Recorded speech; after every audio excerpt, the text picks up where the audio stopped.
Hello friends, in this video I will be talking about partial hereditary form mole.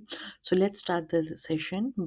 Partial hereditary form mole results from fertilization of a normal egg by two spermatozoa or by one sperm followed by duplication of the paternal chromosomes content. Typically it has a diandric triploid genotype.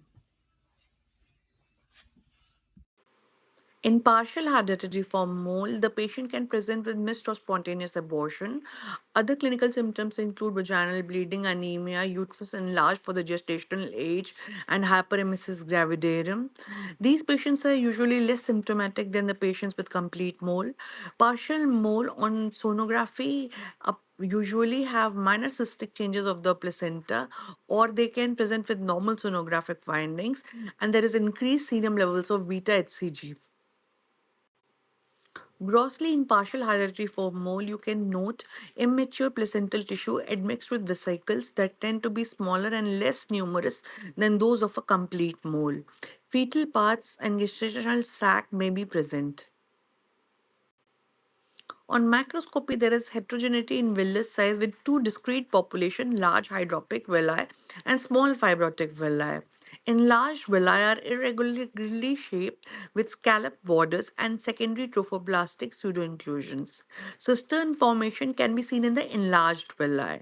Mild circumferential trophoblastic hyperplasia is noted, and fetal parts and nucleated RBCs can be seen. As you can see here in this image, there are two population of villi. One large hydropic villi with cisterns, and one which is depicted by the red arrow, the small fibrotic villi. Treatment is evacuation and curettage with follow-up with serum HCG levels and contraception until levels are undetectable.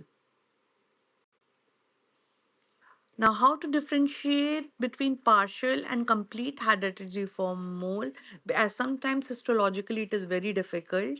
At that time, we can use immunohistochemistry where there is retained P57 expression in villus stromal cells and cytotrophoblast in partial hereditary form mole.